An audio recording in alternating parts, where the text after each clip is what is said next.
Yesus Kristus, kita akan membahas topik yang baru dari pelajaran kita pada kesempatan ini dengan tema besarnya adalah perbedaan okultisme dengan kuasa Allah. Nah, Bapak Ibu yang dikasih oleh Tuhan Yesus Kristus, seringkali masih banyak orang Kristen tidak bisa membedakan yang mana kuasa Allah dan yang mana kuasa iblis, Bapak Ibu.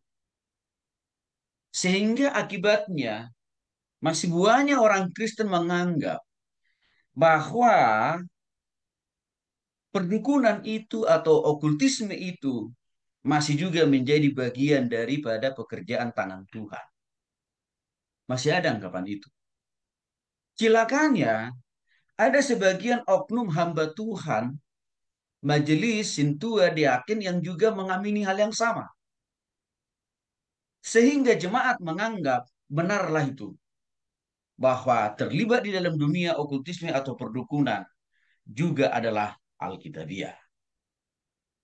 Nah, inilah menjadi penyebab kenapa begitu subur budaya kebiasaan perdukunan di dunia ini. Terlebih khusus juga di negara kita. Nah, kalau begitu Bapak Ibu Yesus sekali lagi saya mau coba review ulang ya pemahaman kita tentang bahwa Alkitab mengajarkan kita agar jangan mudah percaya. Ya, jelas Alkitab mengajarkan kita tidak boleh gampang percaya. Itu ditegaskan dalam 1 Yohanes 4 ayat yang pertama, Bapak Ibu. Yang mana dikatakan, intinya dikatakan di sana, tetapi ujilah roh-roh itu.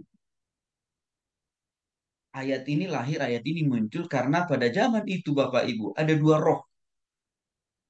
Juga yang bisa memberikan mujizat kesembuhan dan percepatan.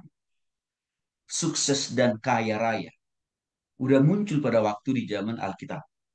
Maka turunlah ini firman ini. Ujilah roh-roh itu. Untuk mengingatkan orang percaya supaya selektif mempercayai, mengimani setiap apa yang ditawarkan oleh dunia ini. Yang artinya apa? Roh jahat atau iblis juga bisa menawarkan kesuksesan, kemegahan, kemewahan, dan juga keberhasilan. Termasuk juga kebahagiaan sesaat, Bapak Ibu ya. Maka dikatakan dalam 1 Yohanes 4 ayat 1, ujilah roh-roh itu. Nah, ujilah roh-roh itu di sini bukan Roh Kudus Bapak Ibu ya, karena tulisannya kan huruf kecil itu. Roh-roh itu berarti di luar daripada roh Tuhan. Berarti bicara di sini dunia okultisme atau perdukunan. Nah, pertanyaannya apa saja yang perlu kita perhatikan untuk menguji atau membedakan apakah mujizat dan kesembuhan, kesuksesan itu berasal dari roh Allah atau berasal dari roh sibolis atau iblis, Bapak Ibu. Ini yang jadi pertanyaan. Ini juga yang menjadi pergumulan banyak orang Kristen sehingga saya katakan tadi, ya, banyak orang yang masih terjebak dan terjerembab di dalam budaya okultisme dan perdukunan itu.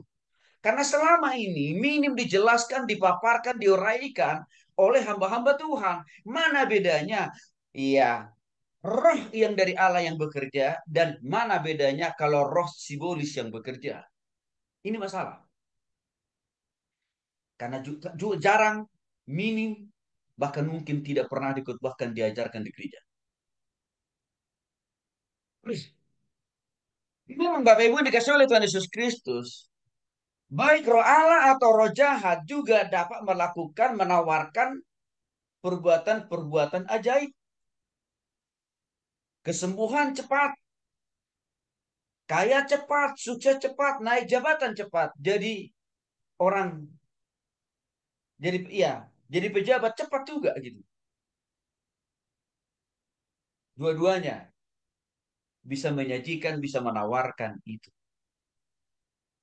Termasuk di dalamnya iblis. Maka untuk itulah 2 Korintus 11 ayat 14 mengatakan bahwa iblis juga bisa menyamar balagaikan malaikat terang. Apa maksudnya Bapak Ibu? Iblis bisa menyamar. Artinya, iblis bisa, arti menyamar di sini adalah iblis bisa menawarkan kan maksudnya. Kemudahan, kesuksesan, keberhasilan, dan bahkan juga kesembuhan. Termasuk juga untuk kaya, untuk cepat kaya. Iblis juga bisa menawarkan itu. Dan tidak ketinggalan juga untuk naik jabatan, bahkan untuk jadi pemimpin atau untuk menjadi politisi, jadi menteri, jadi presiden. Ya, iblis juga bisa datang menawarkan itu kepada manusia. Maka 2 Korintus 11 ayat 14 mengingatkan, hati-hati. Nah, terus kita lebih lanjut lagi. Di mana sih letak perbedaan? Kuasa yang dari iblis dan dari Tuhan menyangkut dalam praktek kesembuhan. Penyembuhan dari iblis itu selalu bersandar atau bertitik tolak dari kuasa si iblis itu sendiri. Kalau enggak, dari sang dukun. Dan bisa juga dari benda-benda atau jimat yang sudah didoakan istilahnya, dimantra-mantrain. Dan yang menarik Bapak Ibu, kesembuhan dari iblis yang seperti ini sifatnya sementara. Saya garis bawah ya, sifatnya sementara. Artinya apa? Tidak jangka panjang, tapi hanya sesaat dia. Ya, dan memang bisa juga hasilnya top tier Bapak Ibu. Dalam hitungan jam langsung ada hasilnya. Ya. Mengapa? Karena di sana ada keterlibatan iblis atau roh-roh jahat yang ikut serta-merta menawarkan dan memberikan kesembuhan itu. Nah, kalau kita melihat Matius pasal 7 ayat 21 sampai 23, saya kira Bapak Ibu hafal ya ayat ini ya. Bukan setiap orang yang berseru kepadaku Tuhan, Tuhan akan masuk dalam kerajaan surga. Bukankah ke ayat 22-nya? Bukankah kami bernubuat demi namamu? Mengusir setan demi namamu juga. Melakukan mujizat demi namamu juga. Itu kan inti Matius pasal 7 ayat 21 sampai dengan ayat 23 itu kan Bapak Ibu. Tapi tahukah Bapak Ibu? Di ayat 23 Tuhan mengatakan kepada orang-orang yang mampu melakukan mujizat, mengusir setan, bernubuat, itu dengan Tuhan mengatakan, Aku tidak pernah mengenal engkau. Itu kata Tuhan. Yang kedua, enyahlah engkau daripadaku. Yang ketiga, hai kalian semua pembuat kejahatan. Artinya, orang-orang di dalam Matius pasal 7 ayat 21 sampai 23 mereka mengkapitalisasi, memakai nama Tuhan loh Bapak Ibu. Bapak Ibu sendiri bisa cek di Alkitabnya ya. Mereka memakai nama Tuhan juga itu Bapak Ibu. Dalam melakukan pengobatan, pengusiran setan itu, mereka memakai nama Tuhan juga. Tetapi Tuhan menolak. Mengapa? Karena Tuhan tidak merasa mendistribusikan kuasanya. Karena Tuhan tidak merasa menyalurkan kuasa kesembuhan itu lewat mereka walaupun mereka memakai nama Tuhan. Tetapi mereka-mereka itu memakai kuasa daripada si iblis atau si iblis. Bapak ini. Saya dari teringat 10 tahun yang lalu. Ada seorang teman saya dokter Bapak Ibu. Kebetulan orang tuanya sakit ya, stroke. Lalu suatu saat dia mendengar ada sebuah KKR diselenggarakan di Jakarta. Di mana tema KKR itu doakan dan hadirilah. Yang lumpuh bisa berjalan, yang buta bisa melihat, ya, yang miskin bisa langsung kaya raya, ya, yang masih jomblo bisa langsung dapat jodoh, ya, dan macam-macamnya. Lalu sang dokter ini dia bawalah ibunya ke sana. Dan menurut pengakuan dia, waktu itu ibunya dibawa maju ke depan, lalu didoakan sang hamba Tuhan. Bapak Ibu, udah puluhan tahun ibunya beliau ini duduk di kursi roda. Maka pada waktu itu juga dibawa ke dalam diajak ikut KKR itu bersamaan dengan digiring ibunya di atas kursi roda. Waktu didoakan sang hamba Tuhan bisa berjalan loh Bapak Ibu. Bisa berjalan. Sehingga pulang dari KKR itu tidak lagi pernah dipakai kursi rodanya. Namun 1 minggu kemudian dia telepon saya. Dia bilang, Pak Pendeta, saya mau bertanya dan sekaligus saya sebenarnya lagi bingung. Lalu saya bilang, kenapa? Ibu saya bawa minggu lalu ikut ibadah KKR di tempat A, gitu kira-kira. Dan sembuh sih Pak Pendeta. Tapi minggu kedua, ibu saya kembali lagi dulu di kursi roda. Tidak bisa, bahkan lebih parah keadaan. Bapak Ibu dikasih oleh Tuhan Yesus Kristus, yang mau saya katakan dalam hal ini, tidak semua orang yang memakai nama Tuhan, pasti selalu memakai kuasa Tuhan. Tidak selalu. Dan belum tentu. Belum tentu orang yang memakai nama Tuhan untuk melayani orang lain, menyembuhkan orang lain, memulihkan orang lain, pasti dikenal oleh Tuhan. Artinya apa? Pasti sudah bertobat pada Kristus. Belum tentu juga. Maka saya bacakanlah Matius pasal 7 ayat 21 ayat 23 itu kepada sang dokter ini. Dan akhirnya beliau paham dan beliau mengatakan, oh berarti saya kurang selektif.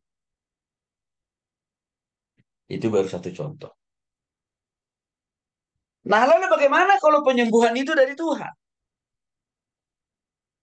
Sudah pasti, asal kuasa kesembuhan itu bersandar dari kuasa Kristus, Yesus dan Tuhan. Karena dia adalah tabib di atas segala tabib. Dokter di atas segala dokter. Tidak ada kuasa lain yang bisa melampaui daripada kuasa Yesus sendiri. Sebab Yesus itu adalah Tuhan, penguasa atas bumi, surga, dan juga segala sesuatu yang ada di kolong langit ini. Yang artinya apa? Tidak ada sakit penyakit yang tidak bisa dipulihkan dan disembuhkan oleh Yesus. Bahkan orang yang mati pun bisa dihidupkan kembali. Orang yang buta bisa dimelekkan matanya. Orang yang lumpuh bisa dibuat berjalan. Dan kalau kuasa kesembuhan dari Tuhan itu, Bapak Ibu dikasih oleh Tuhan Yesus Kristus, harus menuntun orang itu bertobat dulu. Maka kalau kita lihat kisah-kisah kesembuhan dilakukan oleh Yesus yang dicatat dalam 4 Injil, selalu di awal Tuhan Yesus itu katakan, iya, engkau harus bertobat dulu. Engkau harus mengakui dosamu dulu. Engkau harus berhenti dari segala tindak tanduk perbuatan jahatmu. Maka Yesus langsung jamah mereka, akhirnya mereka langsung sembuh, pulih, dan lain sebagainya. Dan kesembuhan dari Yesus itu bersifat total. Maka kalau kita lihat dalam Alkitab, dalam Injil, tidak pernah ada orang yang disembuhkan oleh Yesus, Bapak Ibu. Tiba-tiba jadinya, tadi awalnya dia tadi lumpuh total, lalu setelah 2-3 tahun dia lumpuh lagi, nggak ada loh itu. Tidak pernah juga dicatat dalam Alkitab. Waktu Yesus menyembuhkan orang yang buta sejak dari lahir, hanya berlangsung 2-3 tahun, maka tahun yang berikutnya dia langsung buta lagi. Nggak ada itu. Waktu Yesus menyembuhkan seorang anak muda yang kerasukan ribuan setan di Pulau Gadarasa, total loh Bapak Ibu. Orang itu tidak pernah lagi kesurupan. Kesembuhan yang dari Tuhan bersifat permanen. Bahkan kesembuhan yang dari Tuhan itu mendorong orang untuk bertobat dan berubah dan juga semakin dekat kepada Tuhan. Di situ bedanya. Bahkan kesembuhan yang dari Tuhan itu menjamin orang itu bukan hanya sehat secara jasmani selama di dunia ini, tapi juga sehat secara rohani di surga. Tinggal Bapak Ibu mau pilih yang mana. Kalau saya lebih pilih yang kedua. Kesembuhan dari Tuhan. Tetapi persoalannya Bapak Ibu sekali lagi. Masih banyak orang Kristen tidak mau memilih kesembuhan dari Tuhan, tapi lebih memilih kesembuhan daripada iblis. Mengapa? Karena kalau kesembuhan yang dari iblis itu nggak usah bertobat. Nggak usah berubah. Nggak usah semakin dekat kepada Tuhan. Artinya kalau kesembuhan yang ditawarkan oleh iblis, nggak apa-apa. You hidup terus dalam dosa. Dan bahkan makin terus menikmati dalam dosa. Nggak apa-apa, silakan maju terus. Itulah kalau kesembuhan dari iblis. Bahkan kesembuhan dari iblis itu mendorong orang makin bertambah jahat.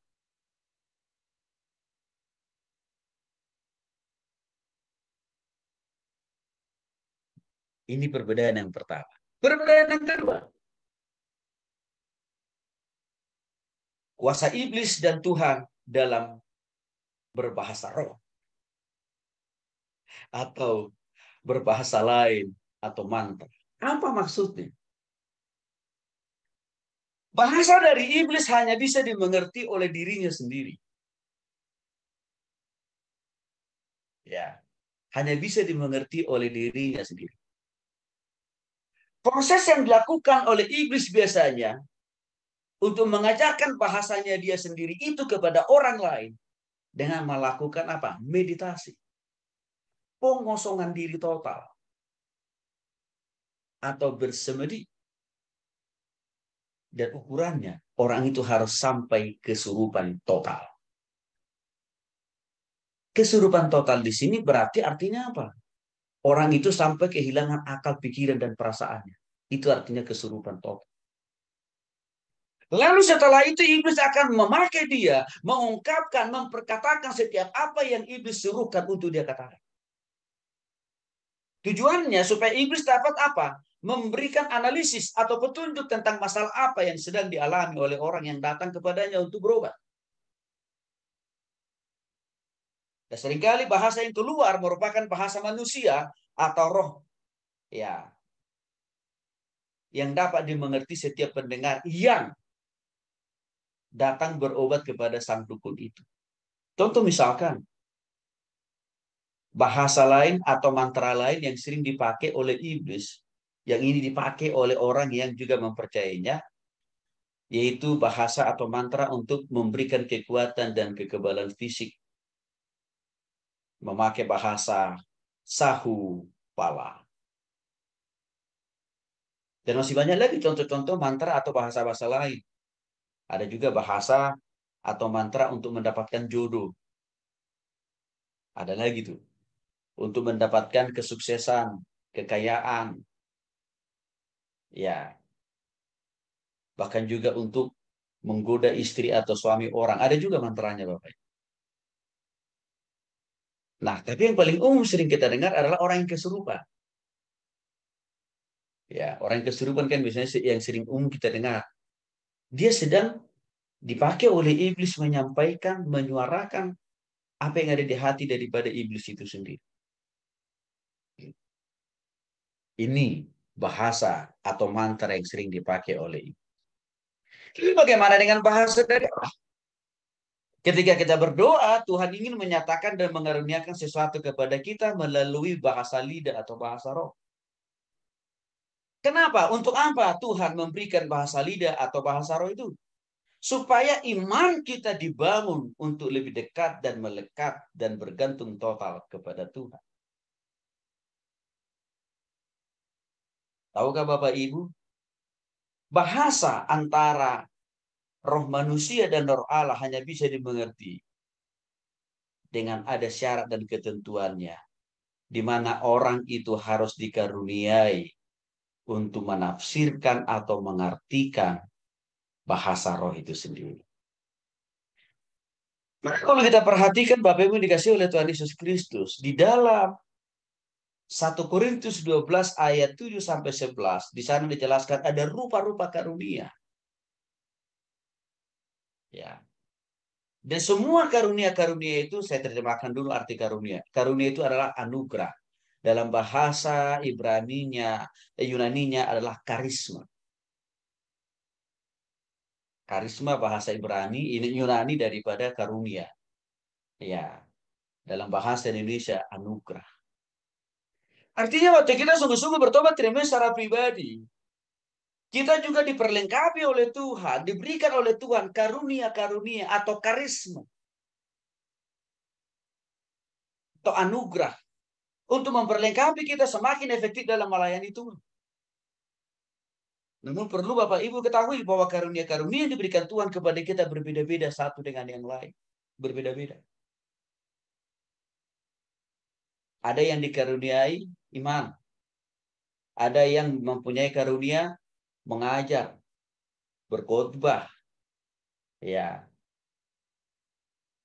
Dan juga apa? Karunia hikmat,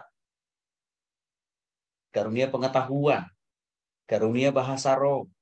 Dan yang menarik, setelah masuk karunia bahasa roh, langsung turunan di bawahnya adalah karunia menafsirkan atau mengartikan bahasa roh. Jadi itu dikerjakan dan berasal dari roh Allah. Nah, tapi hati-hati Bapak Ibu. Khususnya karunia bahasa roh atau bahasa lidah. Di dalam 1 Korintus 14 ayat 27 sampai dengan 28 Bapak Ibu bisa baca. Ada syarat dan ketentuan yang jelas sekali disampaikan oleh Rasul Paulus. Setiap orang yang memiliki karunia berbahasa roh harus juga didampingi atau disertai dengan orang yang punya karunia mengartikan atau menafsirkan bahasa roh itu sendiri. Dan syarat dan ketentuannya dalam 1 Korintus 14 ayat 27 sampai 8 minimal 2, bahkan 3 orang tuh Bapak Ibu. Harus bisa mengartikan, menafsirkan arti daripada bahasa roh itu sendiri. Tahukah Bapak Ibu kenapa Rasul Paulus harus menjelaskan syarat dan ketentuan penggunaan bahasa roh ini? Karena Rasul Paulus tahu ada pada zaman itu orang-orang yang menyalahgunakan bahasa roh itu untuk apa? Kepentingannya. Artinya iblis, setan Bapak Ibu, bisa menyamar juga. Dengan ngaku-ngaku memakai bahasa roh, tapi sebenarnya itu bahasa setan. Tapi sebenarnya itu bahasa simbolis Bapak. Untuk mengantisipasi penyalahgunaan atau pensabotasean bahasa roh itu, disitulah Rasul Paulus mengatakan harus ada yang mengartikan. Minimal 2-3 orang. Paulus jelas mengatakan itu di dalam 1 Korintus 14 ayat 27 sampai dengan 28. Jadi Bapak Ibu dikasih oleh Tuhan Yesus Kristus menjadi pertanyaan penting buat kita. Apakah semua bahasa roh yang ada pada zaman ini sungguh-sungguh benar itu bersumber dari Tuhan? Kalau saya mengatakan belum tentu dari Tuhan. Walaupun ada sebagian besar ada dari Tuhan. Kenapa saya katakan belum tentu? Karena syarat dan ketentuan 2-3 orang yang mengartikan seringkali tidak terpenuhi. Ya, Bapak Ibu ya. Syarat dan ketentuan 2-3 orang harus ada yang mengartikan, menafsirkan. Ini tidak terpenuhi biasanya. Dalam praktek berbahasa roh. Nggak terpenuhi. Maka saya katakan, ini tidak memenuhi standar Tuhan. Artinya ini belum tentu dari Tuhan. Lagi-lagi Bapak Ibu, saya jadi teringat seorang ibu pernah sharing ke saya begini. Pak Pendeta, kemarin saya ikut pengobatan alternatif. Dan dalam proses pengobatan alternatif itu, Pak Pendeta, dukunnya pakai bahasa roh, kata ibu ini. Dukunnya pakai bahasa roh. Lalu saya tanya, ada orang yang mengartikannya nggak ke ibu? Nggak ada. Maka saya katakan itu bukan bahasa roh. Itu bahasa simbolis atau bahasa si iblis itu. Itu maka saya katakan tadi Bapak Ibu, ya, tidak semua orang yang menggunakan bahasa roh di zaman ini semuanya berasal dari Tuhan. Karena syarat dan ketentuan itu seringkali tidak terpenuhi.